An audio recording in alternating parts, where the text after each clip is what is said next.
La historia a continuación pasó por muchas bocas antes de tomar su lugar en la fila y ser contada en nuestro canal. Se trata de varios testimonios que nos dimos a la tarea de recopilar y adaptar, por lo que será contada desde un único punto de vista.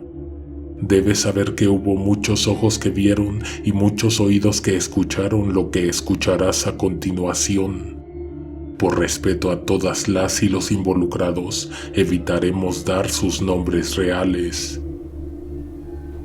Elvira llevaba rato presionando la boca del molino con todas sus fuerzas. A un lado esperaban 3 cubetas de maíz hasta el tope, listas para ser entregadas. Solo había un detalle: para ayudarle, ninguno de sus hijos estaba en casa. Sería el mayor quien se encargaría de repartir la mercancía. Sin embargo, al momento no se sabía de él, no se escuchaba que estuviera gritándole al ganado, pues era él quien había llevado a los animales a pastar y a beber agua cerca del río. Se estaba haciendo tarde y la mamá de los muchachos empezaba a desesperarse. Después de llenar la 4ª cubeta, se levantó del suelo y buscó dónde meter las manos al agua para enjuagárselas. Inmediatamente después salió de la casa. Iba furiosa, cansada y con un fuerte dolor agrupado en la espalda. Ninguno de los chicos estaba a la vista. Caminó hacia el frente mientras gritaba sus nombres. Fue agrupándolos tan pronto fue localizándolos. A 2 de ellos los encontró en el establo. Por órdenes de su padre, habían gastado el día entero tallando unas maderas. Elvira preguntó por el menor, pero ninguno de los 2 lo había visto. Al más grande seguramente lo encontraría a orillas del río. Bordeó la arboleda y siguió el sendero de tierra fresca que la conduciría a los pastizales donde regularmente llevan al ganado. Bajo sus pies estaban marcadas las huellas de todos aquellos animales que abandonaron el corral horas atrás. De pronto, de entre los árboles salió al paso el hijo mayor. Se veía entusiasmado y alegre, llevando en manos un sucio saco de tela. Intentó llamar la atención de su madre con lo que había encontrado, pero lo que ella notó enseguida y a lo que le dio importancia fue que el chico había descuidado a los animales que horas antes había sacado a pastar. Según se cuenta, los perdió de vista porque mientras los cuidaba vio un saco, el mismo pesado saco que apretaba entre sus brazos en ese momento. Le dijo a su madre que lo había encontrado cargado de monedas de oro. Sin embargo, cuando desató el lazo y abrió la bolsa para mostrar su interior, ambos vieron al mismo tiempo que no era un tesoro, que no eran monedas, que no era nada valioso, sino algo macabro y horrible de soportar. Era la cabeza de un chivo. Lo que había dentro del saco se habría transformado, o tal vez el joven lo habría imaginado, se habría confundido. Pero lo que en un principio pensó que eran cientos de monedas doradas, de pronto no era más que un horrible envoltorio pudriéndose y en grave estado de descomposición. Por el sobresalto, el muchacho soltó la bolsa. Esta dio un golpe seco y fuerte sobre la tierra al caer.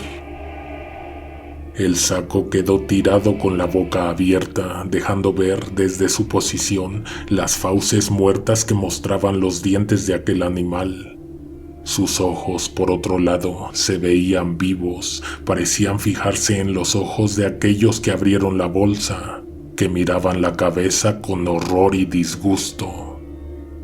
El joven trató de justificarse, repetía una y otra vez la historia de lo que había visto o creía haber visto dentro de aquel saco. Él estaba tan confundido que no respondía a la pregunta que su madre le venía haciendo desde que se lo encontró. Ella quería saber dónde había dejado abandonado el ganado. Ambos caminaron en dirección del río, siguiendo las pisadas marcadas en la tierra húmeda. Al cabo de unos cuantos minutos, fueron conducidos hacia una escena aún más escalofriante que la anterior. A orillas del río, decenas de animales yacían tirados en el pasto. Ninguno hacía ruido, ninguno se movía. Apurados, asustados, madre e hijo se acercaron lo suficiente para encontrar que todos habían sido decapitados. Ambos se preguntaban qué habría pasado, quién habría hecho tal carnicería. La causa no parecía estar a la vista. Lo que sí es que el hijo mayor los había descuidado un momento y ahora todos estaban muertos. Tendría que encontrar una explicación inmediata para dársela a su padre, que no tardaría mucho en llegar a casa. Por un momento, los dos se quedaron mirando aquel horrible espectáculo, tratando de descifrar la escena. Frente a ellos había varias nubes de moscas que zumbaban como si de una sierra eléctrica se tratara. El caudal del río se veía espeso y estaba teñido de rojo. Contados uno por uno, registraron rápidamente a todos los animales. No se había escapado ninguno. Lo que no pudieron encontrar por ningún lado fueron sus cabezas.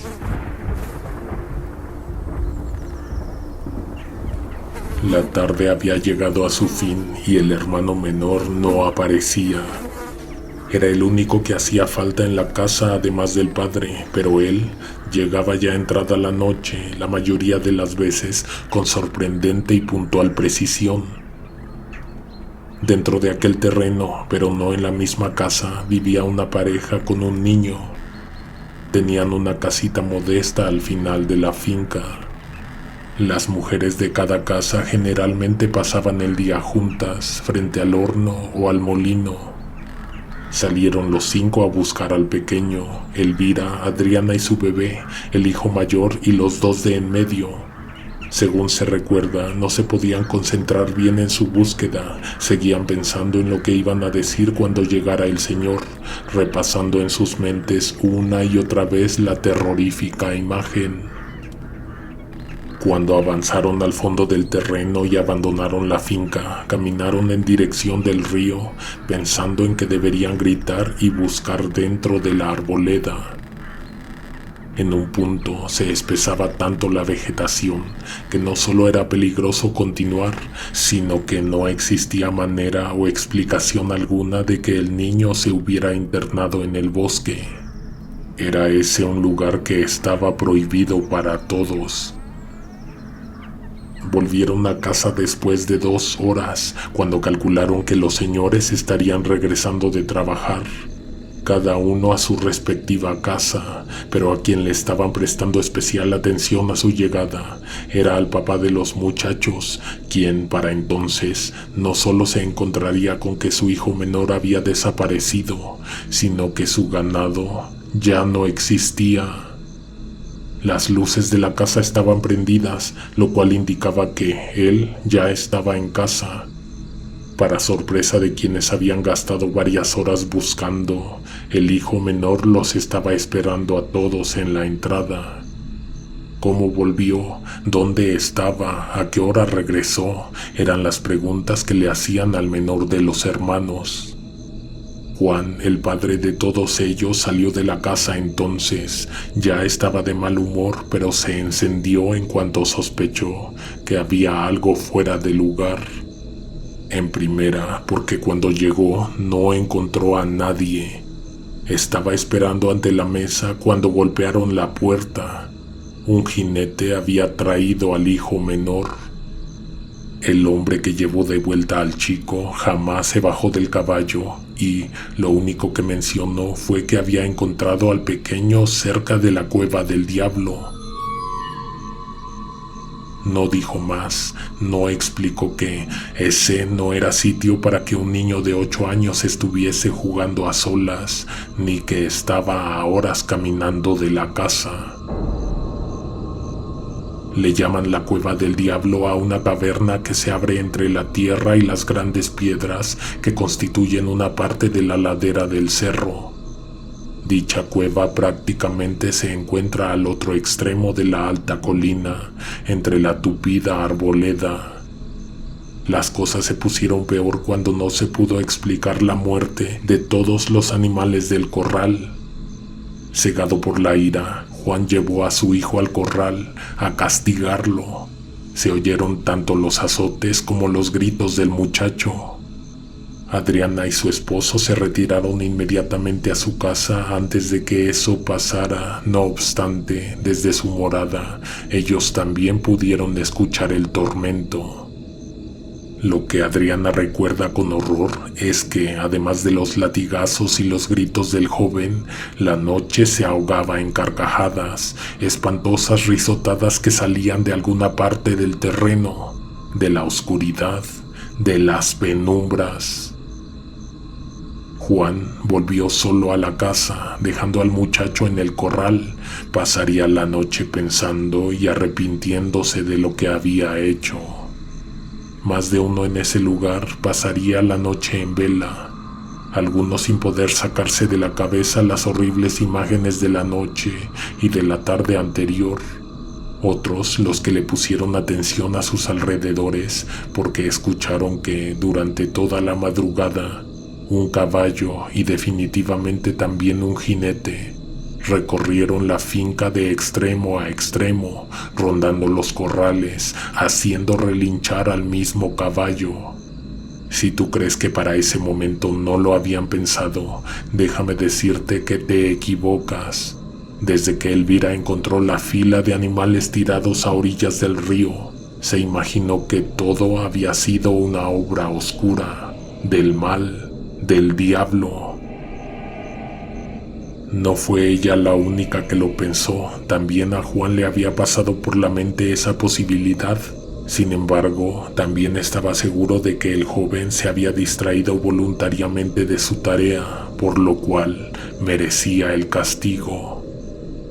La mañana siguiente, todos acudieron al mismo tiempo a los corrales, donde el muchacho había pasado la noche.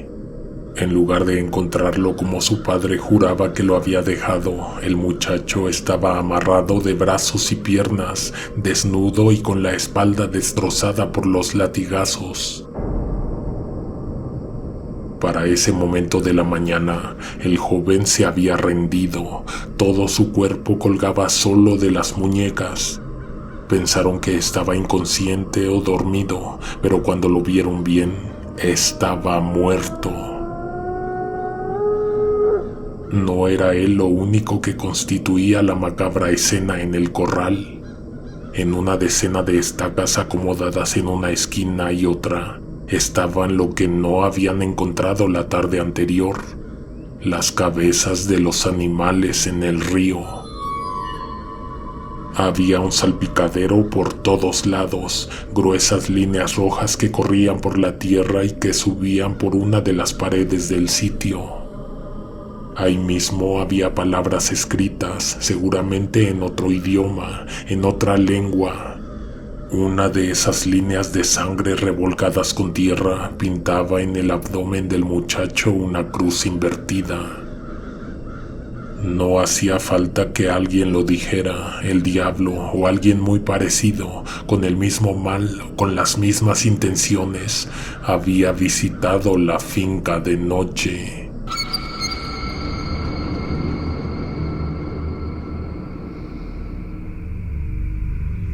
Se hubiera evitado aquella desgracia si el muchacho no hubiera pasado la noche en el corral. Elvira pensaba que sí, y por esto le había nacido un gran odio en el corazón. Su esposo Juan solo estaba asustado, ni siquiera estaba arrepentido. Era un hombre duro y nada amoroso, pero ella estaba segura de que recibiría su castigo. Entre varias razones, por la horrible manera en que había tratado a su hijo. Lo que diré a continuación es importante que lo medites, tenga sentido o no. Ella llegó a pensar que su esposo se lo había entregado al diablo. En esa finca sabían que algo peor iba a ocurrir después, solo que no se imaginaban qué. Con el miedo de lo que estaba por venir, Elvira escribió una carta a escondidas y se la dio a uno de sus hijos que, con la desgracia, se había convertido en el mayor. Lo privó de despedirse de su hermano en el velorio y en el entierro. El montón de gente que recibirían en la casa serviría para distraer la atención de Juan y que no notara que uno de sus hijos se había ido a otro pueblo a pedirle ayuda a su tío, a Ramón, un hermano de Elvira. El ahora hermano mayor no se quiso ir solo, caminaría de 4 a 6 horas según su ritmo, por lo que pidió permiso para llevarse al menor, quien insistía también en que no quería dejarlo ir a su suerte. Sería difícil ocultar que 2 de los 3 hijos que quedaban no pasarían la noche en casa. Sin embargo, Juan llegó tomado de trabajar, se hizo paso tambaleándose por donde estaban velando al muchacho y terminó desmayado en su cama. En la estrecha habitación en penumbra, justo al centro, rodeado de varias veladoras que estaban por consumirse completamente, yacía el joven, vestido todo de blanco. Debajo de la ropa le habían envuelto el cuerpo en vendajes para que las llagas dejaran de manchar sus pulcras vestimentas. Sus brazos reposaban tranquilamente sobre su pecho. En su rostro había un par de monedas de cobre que le cubrían los ojos. Elvira estaba de rodillas, murmurando oraciones sin cesar y peinando con sus dedos el cabello del difunto. Había tranquilidad en la casa y un silencio intermitente que solo se interrumpía con el repentino susurro de los rezos y de los sollozos de los presentes, por lo que fue evidente y llamó la atención de todos aquel sonido que apareció en una esquina de la pieza. Voltearon al mismo tiempo y se encontraron con un hombre que les daba la espalda, que se había bajado el cierre del pantalón y estaba orinando en un rincón. Uno de los vecinos se aproximó a él para detenerlo, pero entonces el hombre, sin voltear y sin suspender el chorro que golpeaba y resbalaba por la pared, con su mano izquierda señaló hacia lo alto del muro. Ahí, una cruz con un Cristo estaba terminando de girar y ponerse de cabeza. Por entre los pies del hombre se formó un charco rojo que avanzó hacia el centro de la recámara. No era otra cosa sino sangre lo que escurría de la pared. Lo que hizo después aquel hombre fue salir de la casa sin que nadie lo detuviera, sin que nadie se le cruzara en su camino. Habría subido a un caballo, pues, momentos adelante, se escuchó un relinchar y los cascos retirándose. También se escucharon horribles sonidos de trompetas que bajaban del cerro. Alguien aventó un balde de agua sobre la pared para limpiar inmediatamente. Las gotas de agua que volaron por los aires salpicaron las ropas del difunto. En ese momento, alguien notó que la cruz señalada por el sujeto no era la única que estaba de cabeza. Toda figura en la casa se había volteado al revés. El resto del velorio, la gente se estuvo repitiendo entre susurros una y otra vez las mismas preguntas. ¿Quién era aquel tipo? ¿Quién le habría hecho tanto daño al muchacho y por qué? ¿Qué tenía que ver su propio padre en todo esto? Ciertamente, vecinos y conocidos empezaron a construir una misma idea, y al no estar Juan para dar la cara, lo comenzaron a relacionar directamente con todo lo malo que había pasado en esos últimos días, sí, incluyendo la muerte del ganado. Se suponía que por la mañana el niño y el joven que habían mandado a dejar una carta a otro pueblo deberían estar de vuelta, pero no regresaron ni por la tarde, ni por la noche, ni el día siguiente.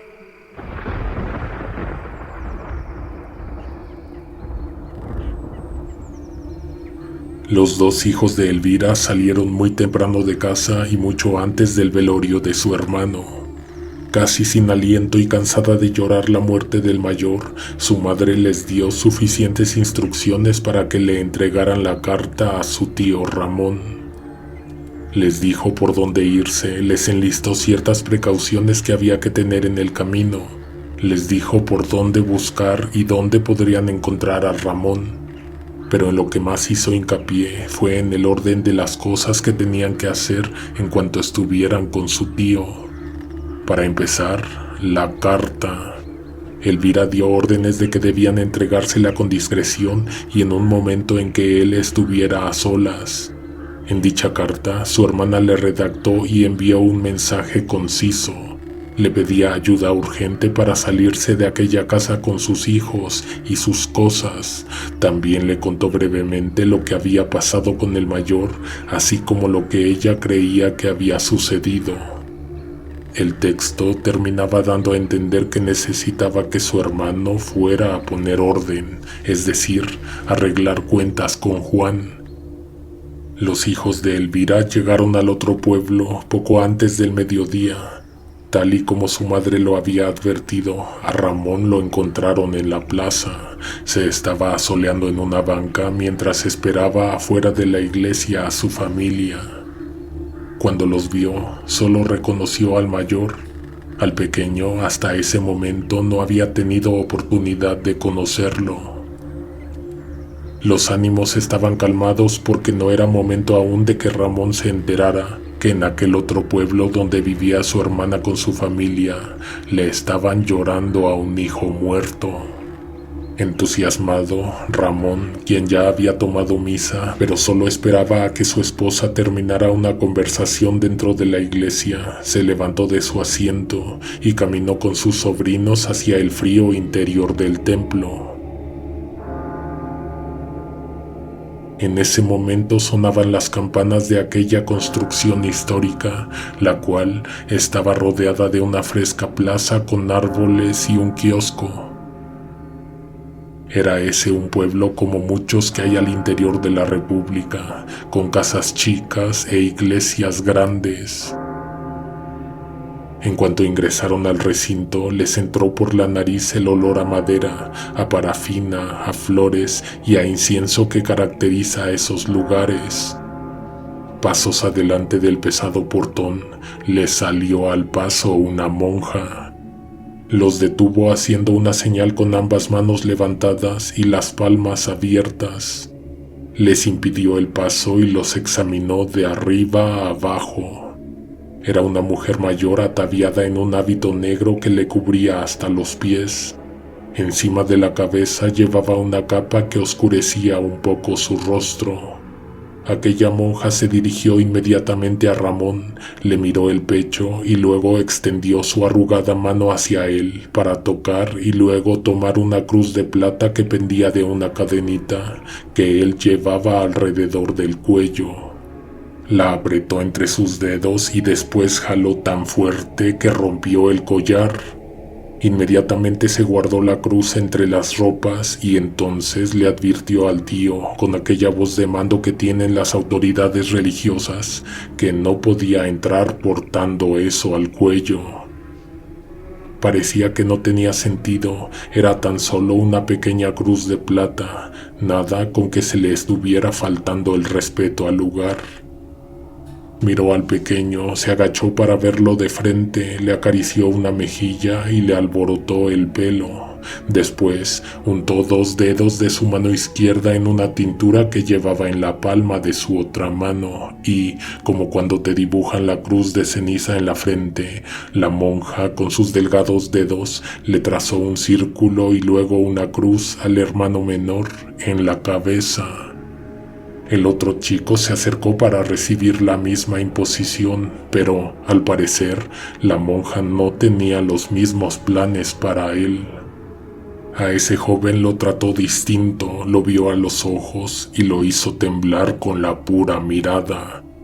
Luego, como si supiera qué era lo que él llevaba en la bolsa del pantalón, estiró la mano y le sacó la carta, se la quitó.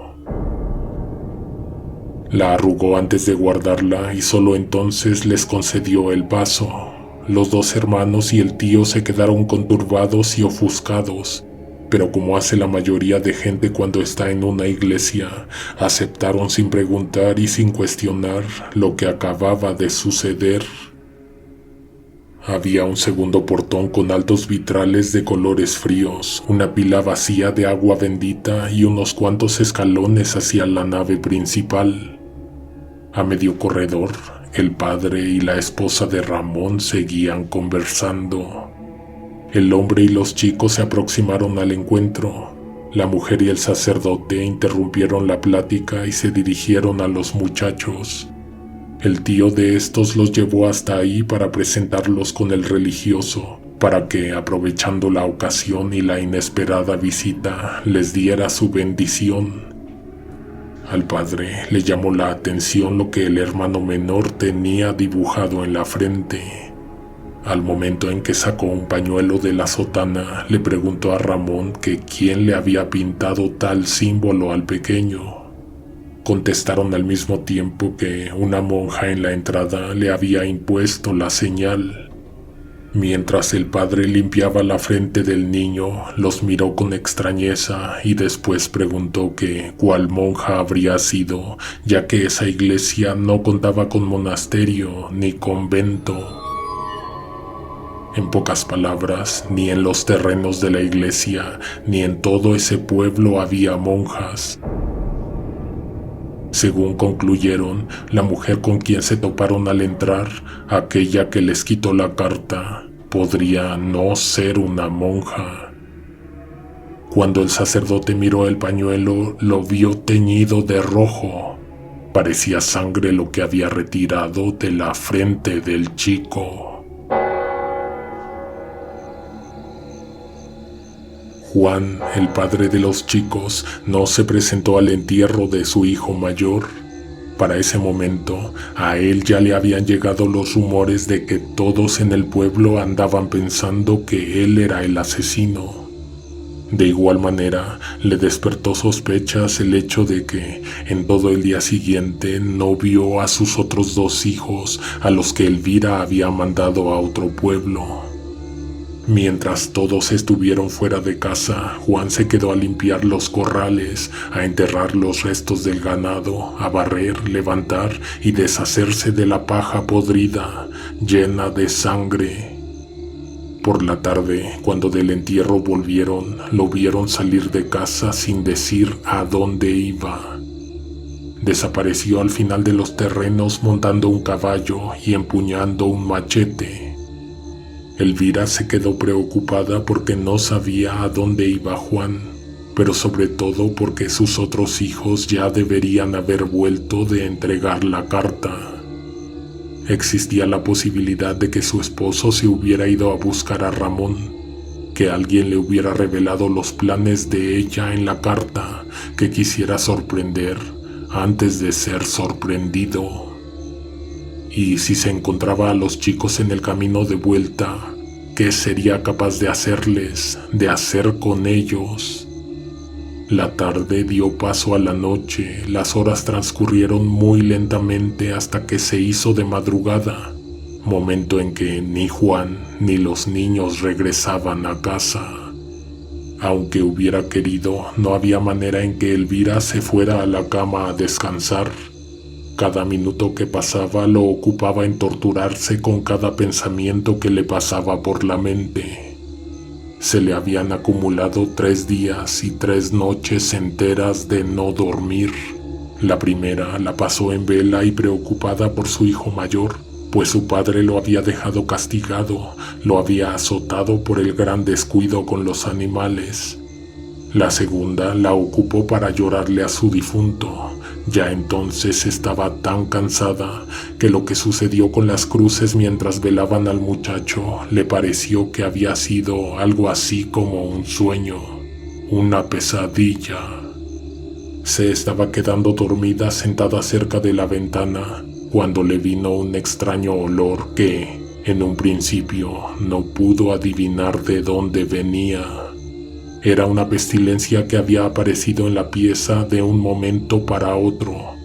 Ella se levantó y examinó sus alrededores. Cuando abrió la puerta de la entrada, le vino de golpe una asquerosa oleada de hedor.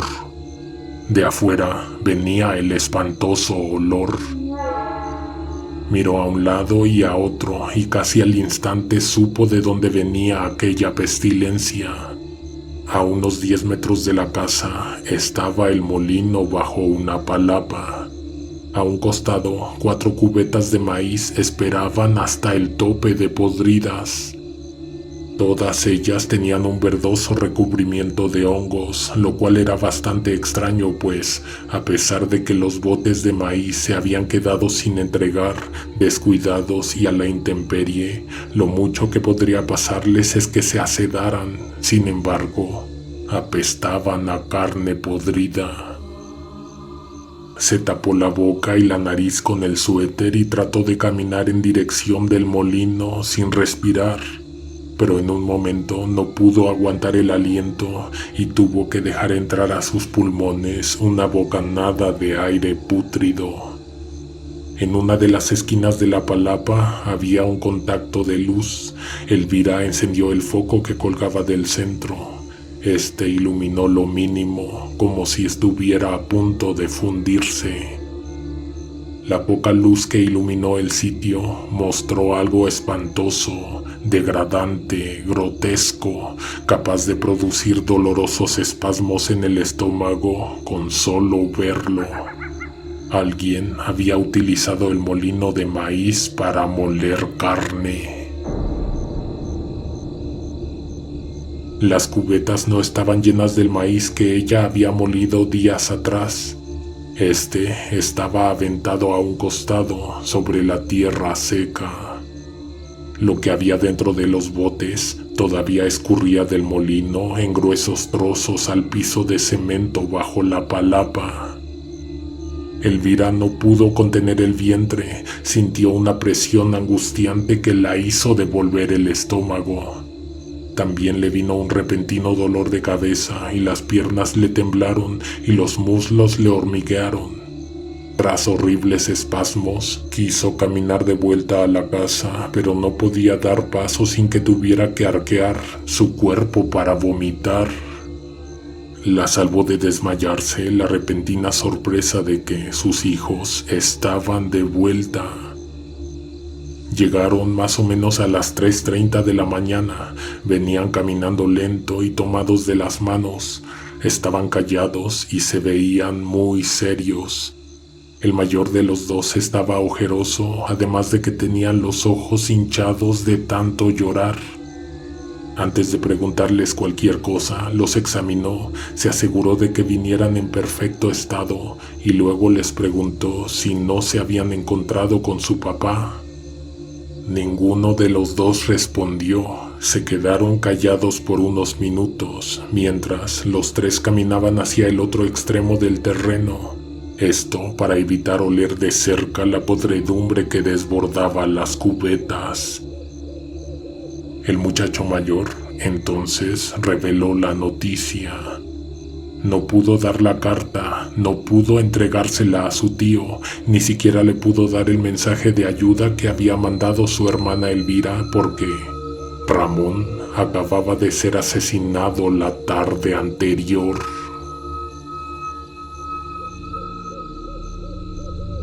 Elvira no pudo evitar dejarse caer de rodillas a la tierra seca. ¿Qué pasó? ¿Quién lo hizo? No había necesidad de preguntarlo. Ella había visto cuando Juan se armó con un machete y se subió a un caballo y partió con dirección precisamente de aquel otro poblado. Probablemente el más pequeño no tenía gran idea de lo que le estaba ocurriendo a la familia, pues mientras su otro hermano y su madre lamentaban la reciente noticia con amargas lágrimas, él seguía como si nada. Estaba distraído jugando con algo entre sus manos. Mientras escuchaba con horror una descripción detallada de la manera en que habían encontrado el cuerpo de su hermano después de caer de cabeza desde el segundo piso de su casa, Elvira revisó la mano del menor. Este tenía 2 monedas de cobre entre los dedos.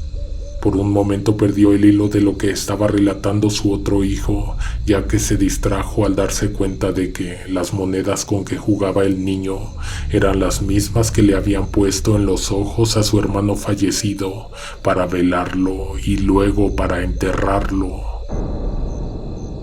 Esa mujer ya no sabía qué hacer, estaba triste, estaba preocupada, le estaba viniendo un dolor en el pecho causado por la noticia de la muerte de su hermano, pero también estaba tan fatigada que decidió volver a la casa, ignorando el desastre que había en el molino y solo con la idea de encerrarse a piedra y lodo para cuando llegara Juan.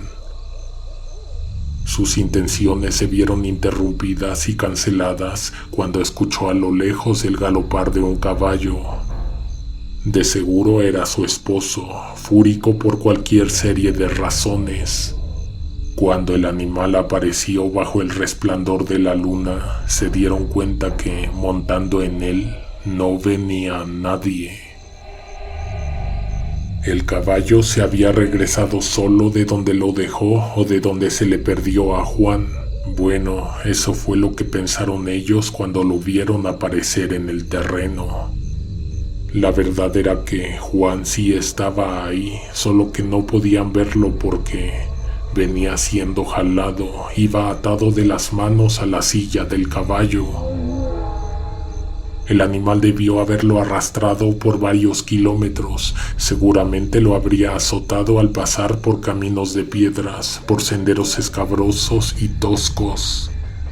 Juan perdió la vida en el camino.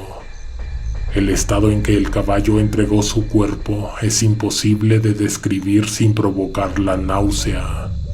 Pero ya te has de imaginar el daño causado por el terreno en la piel, en el músculo.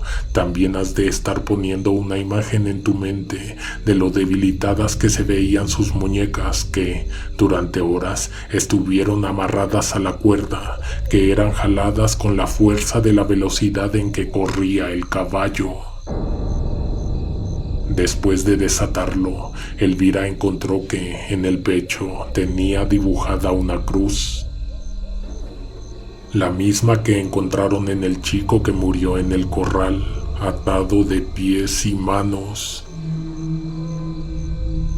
A partir de ese descubrimiento se dieron cuenta de que había bastantes similitudes entre ambas muertes. Sin embargo, casi se fueron de espaldas cuando el hijo más grande, el que debía entregar la carta, agregó que su tío, al que empujaron de la azotea de su casa, también tenía esa misma cruz rojiza pintada en el cuerpo. Eran cruces invertidas. Al padre de los muchachos nadie le mostró sus respetos cuando lo velaron. En la oscura pieza iluminada por veladoras, solo sus hijos y su esposa guardaron un silencio de varias horas ante un cuerpo envuelto en sábanas. Algunos vecinos ayudaron a meter el cuerpo a una caja de madera improvisada, a cargarlo hasta el cementerio y a aventarle la tierra después de dejarlo hasta el fondo. Elvira sabía que el mal no estaba cerca de terminar de azotar a esa familia. Para muestra, su hijo más pequeño se volvió a perder toda la tarde, solo que por la noche, cuando solía volver de sus escondites de juego, no volvió. En esa ocasión no fueron a buscarlo con los ojos cerrados o sin rumbo, ya se daban una idea de dónde podría estar. Días antes, un misterioso jinete lo había traído de vuelta de la cueva del diablo. Tendrían que rodear toda la montaña y caminar por la ladera hasta el otro lado. Iban preocupados, pero cuando llegaron a la cueva se preocuparon más.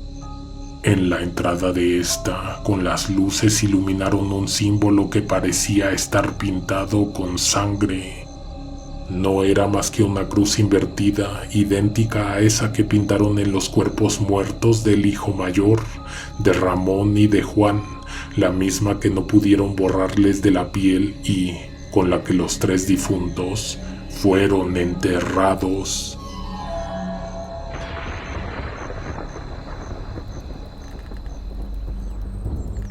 Adriana y su esposo tenían su casa dentro del terreno de Juan, al final de la finca. Cuando ellos llegaron a vivir a esos terrenos por primera vez, les fue ofrecida una cabaña que siempre había estado ahí, desde antes de que Juan tuviera memoria. Se instalaron con la promesa de que no estarían más de un año, pues tenían la esperanza de comprarse su propio terreno y construir su casa. Seguramente sus planes iniciales cambiaron porque 4 años después todavía seguían en la finca. La noche del entierro de Juan, Adriana se quedó completamente sola en casa. Su esposo estaba ayudando a terminar de echar la tierra sobre el agujero donde le dieron sepultura al recién fallecido. Después de eso, se esperaba que aquel hombre pasara la noche en la cantina, llorando la muerte de su amigo. Desde su ventana, a través de un campo amplio con corrales vacíos a ambos lados, se podía ver la casa de Elvira. Desde que inició el atardecer, ella comenzó a asomarse con mayor regularidad, primero esperando a que apareciera su esposo en la finca y después deseando que ocurriera algo, cualquier cosa, cualquier ruido o movimiento. Su casa ya no era una cabaña. Su esposo levantó las paredes y hasta construyó una segunda planta, solo que esta nunca se utilizó. Tenía un par de ventanas sin cristales.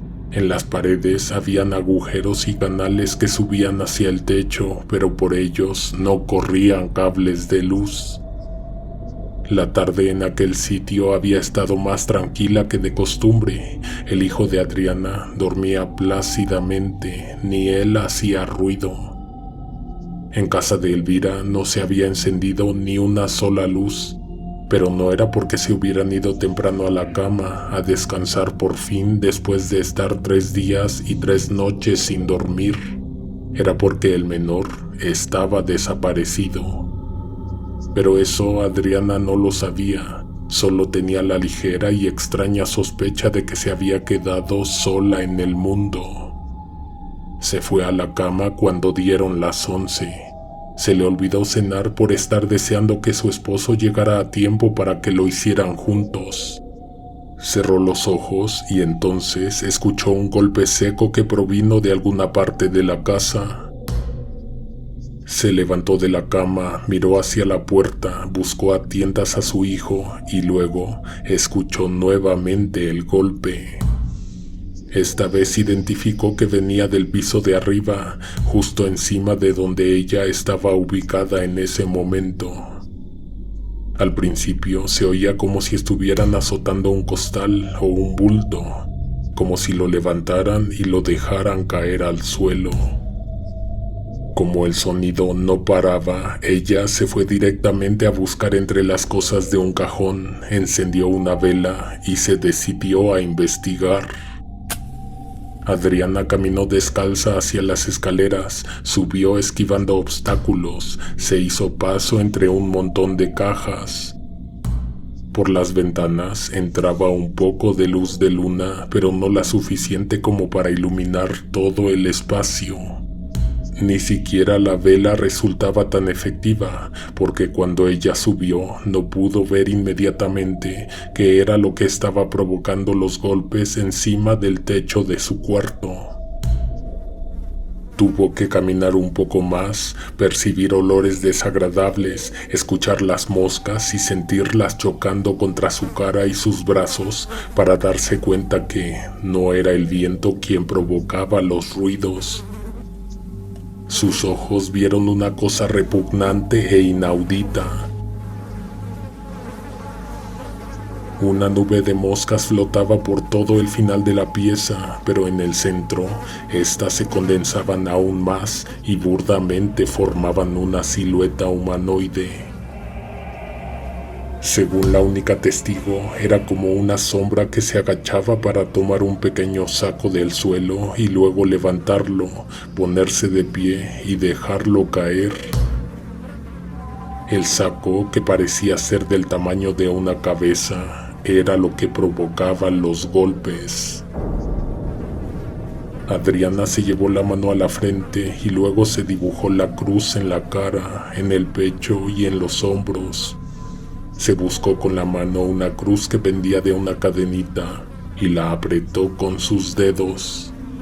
Iba a empezar a rezar en voz alta cuando el montón de moscas se separaron, se esparcieron por la amplia pieza y luego salieron por una misma ventana. Cuando se fueron todas las moscas prevaleció la oscuridad, ya que uno de todos esos insectos habría apagado la vela que la mujer llevaba en la mano. Hubo silencio unos segundos y después un ruido lejano apareció en el patio. Se escuchó que alguien acababa de entrar por la puerta del zaguán de la entrada principal. Lo que estaba sucediendo, lo que se veía hasta el otro lado de la finca, no se distinguía en lo absoluto. Tampoco se escuchó que la persona que entraba hubiese cerrado la puerta. Fue 1 o 2 minutos después que ella reconoció la silueta.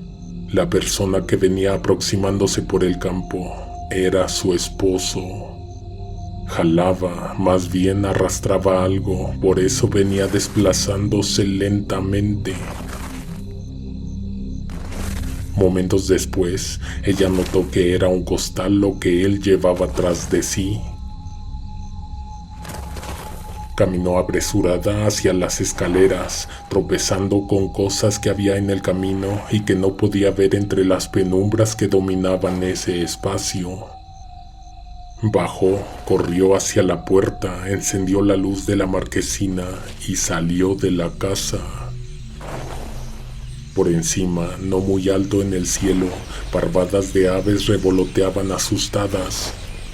De pronto volaban en círculos, luego iban de izquierda a derecha y viceversa. Lo hacían mostrando terroríficos movimientos coordinados.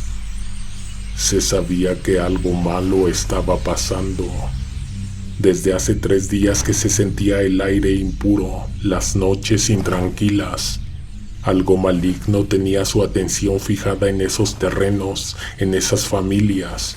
Había reclamado muchas vidas o había recibido muchos sacrificios, incluyendo las de los animales. Adriana quiso acortar la espera y caminó al encuentro de su esposo, pero se detuvo cuando le pareció ver que lo que había dentro del costal parecía ser un cuerpo. La nube de moscas venía sobrevolando los alrededores de él y de lo que venía arrastrando. Adriana se quedó anonadada. Cuando él avanzó más, ella le cuestionó lo que había hecho. El hombre apestaba a vino, traía los pantalones orinados, venía casi babeando y se tambaleaba bastante. ¿Qué hiciste? ¿A quién traes ahí? El hombre parecía no escucharla, traía la mirada perdida. Por su semblante podría pensarse que venía bajo el influjo de sustancias ilícitas. Sin embargo, era más que evidente que una fuerza externa lo estaba controlando, como si algo de toda esa maldad que había azotado a la familia lo tuviera poseído. La mujer se acercó más para verlo bien, se puso frente a él para llamar su atención, para obtener alguna respuesta. Él se detuvo un momento, soltó el costal y la miró a los ojos.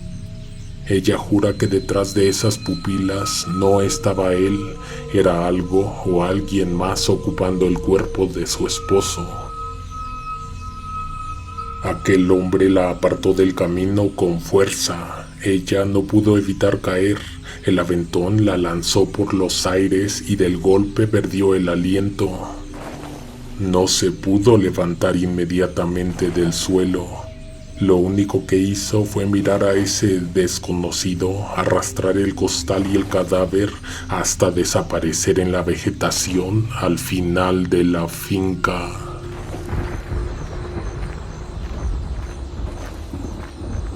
A esa misma hora, Elvira y 2 de sus hijos caminaban siguiendo un sendero que los llevaría a la cueva del diablo.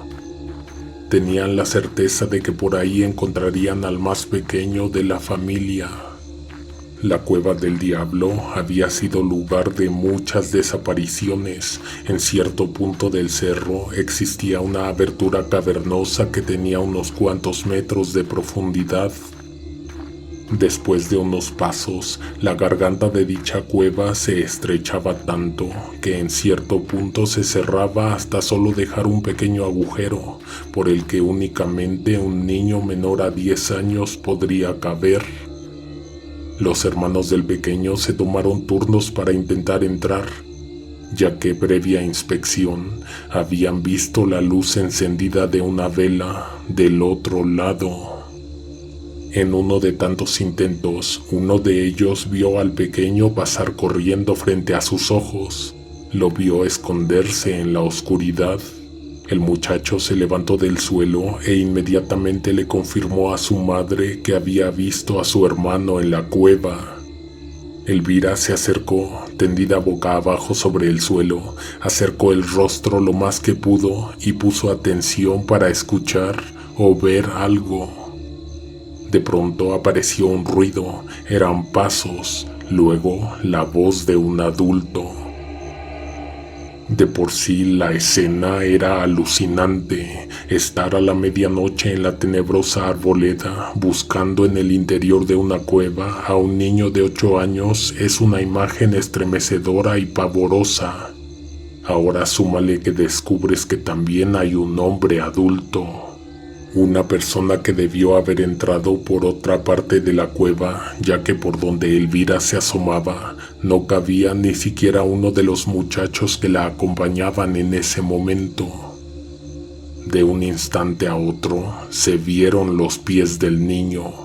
Caminó cerca del agujero, se detuvo frente a él, luego se agachó para asomarse y ver a su madre.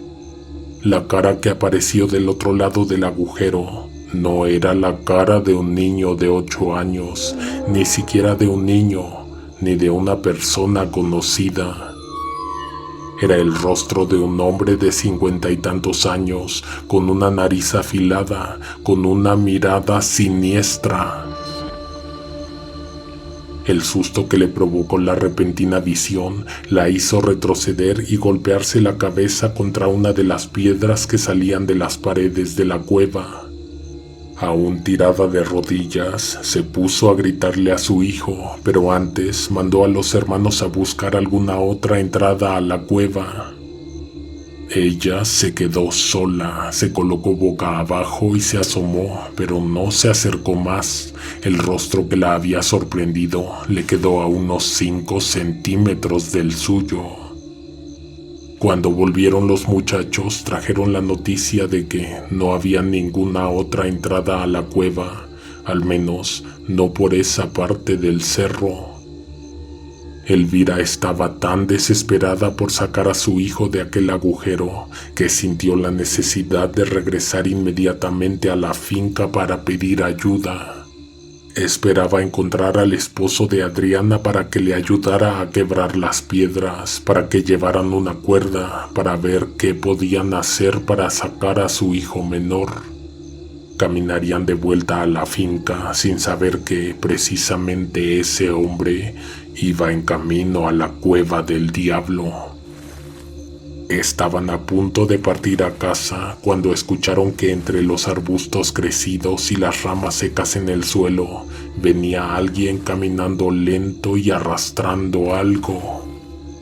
Esa persona no venía por el sendero, se iba haciendo paso entre los pastos y árboles cortos. Guardaron silencio y apagaron las linternas. ¿Quién sería y qué estaría haciendo a esa hora en ese lugar? Lo dejaron pasar y se estuvieron quietos hasta que se dejaron de escuchar los ruidos que hacían sus pasos y el bulto que venía arrastrando. A uno de los muchachos se le ocurrió que, a lo mejor, aquella persona estaba yendo en dirección de la otra entrada de la cueva. Elvira no esperó más. Con linterna encendida, buscó el evidente rastro que dejó el costal que el sujeto traía a rastras. Tuvieron que esquivar toda clase de ramas y pastos, ya que ese no era un sendero en lo absoluto. Subieron varios metros hasta que encontraron un agujero entre las piedras. Lanzaron las luces de las 2 linternas que traían consigo. Al fondo, aproximadamente a 3 metros de profundidad, estaba el saco que aquel tipo venía arrastrando. Aquel sujeto ya no estaba a la vista. Habría dejado caer el bulto desde esa abertura y por la caída éste se abrió. Mirando con atención y apuntando hacia el lugar indicado, Elvira encontró que una cara se asomaba del costal. Era un hombre con un rostro hinchado y muerto. Era Juan.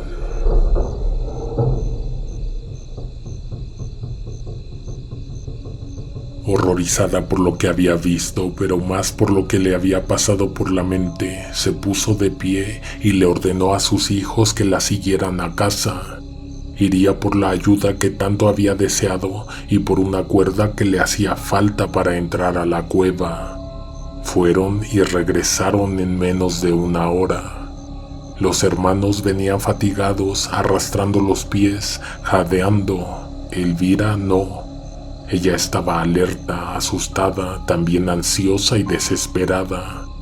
Amarraron la cuerda a un árbol y luego ella intentó bajar de a poco, pero terminó aventándose, dejándose caer al fondo.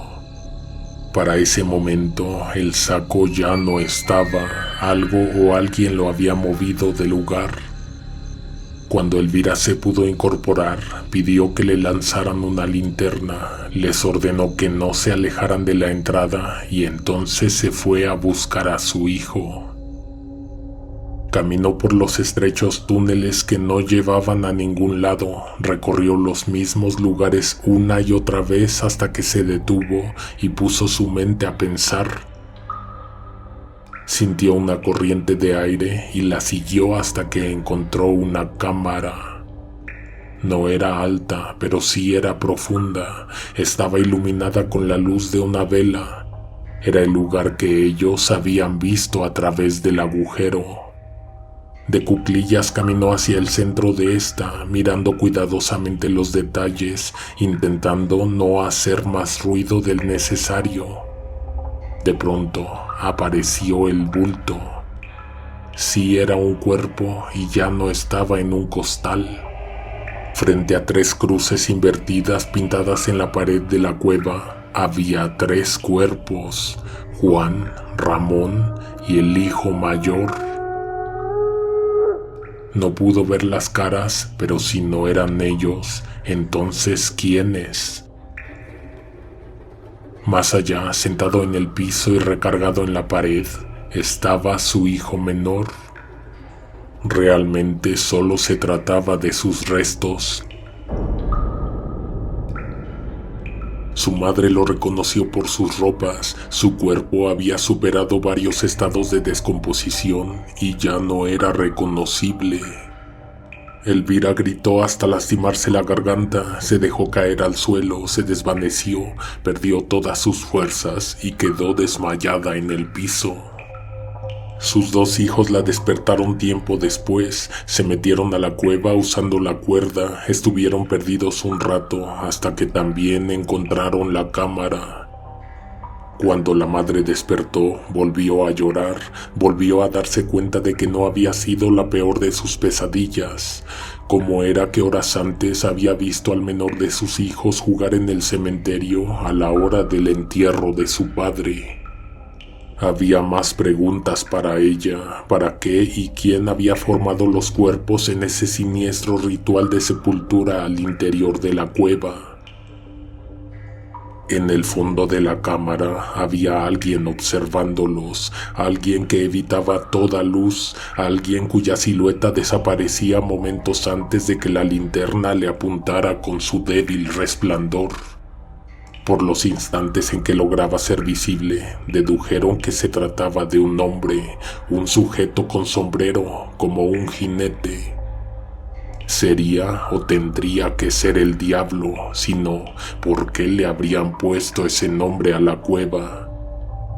Lo que sucedió después no tiene relevancia en la historia, sin embargo hay muchas preguntas que necesitan respuesta. Se supo que ese niño se metió a la cueva una sola vez por el agujero del frente y no pudo salir nunca más. Lo que sea que habita o habitaba esa cueva, usó esta ofrenda, la muerte del chico, para salir libremente de su escondite. El niño, o más bien algún demonio, alguien que usó su cuerpo, su voz, su imagen, estuvo presente en todas y cada una de las muertes de esa familia. Basta con preguntarle a sus hermanos que sabían todo, que lo habían visto todo, solo que nunca se atrevieron a hablar. Las cuestiones que escapan de nuestro entendimiento tienen que ver con la manera en que fueron desecradas las tumbas de aquellos hombres y para qué los llevaron a la cueva. Pero todo lo demás tiene sentido. Esta historia en momentos parece inverosímil, tiene más de una versión, pero todas terminan en el mismo punto, en que algo monstruoso le pasó a esa gente. Adriana es quien sabe la mayor parte de la historia, quien la contó en su momento, quien de mano de su familia tuvo que huir de ahí para que no los persiguiera el mismo destino.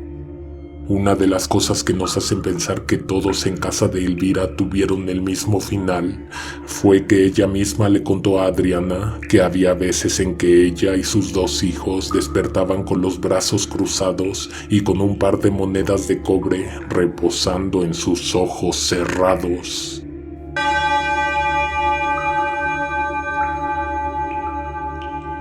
Sabemos que cada elemento tiene un significado en la historia, pero nos gustaría que tú lo interpretaras a tu gusto y nos dijeras en los comentarios qué piensas.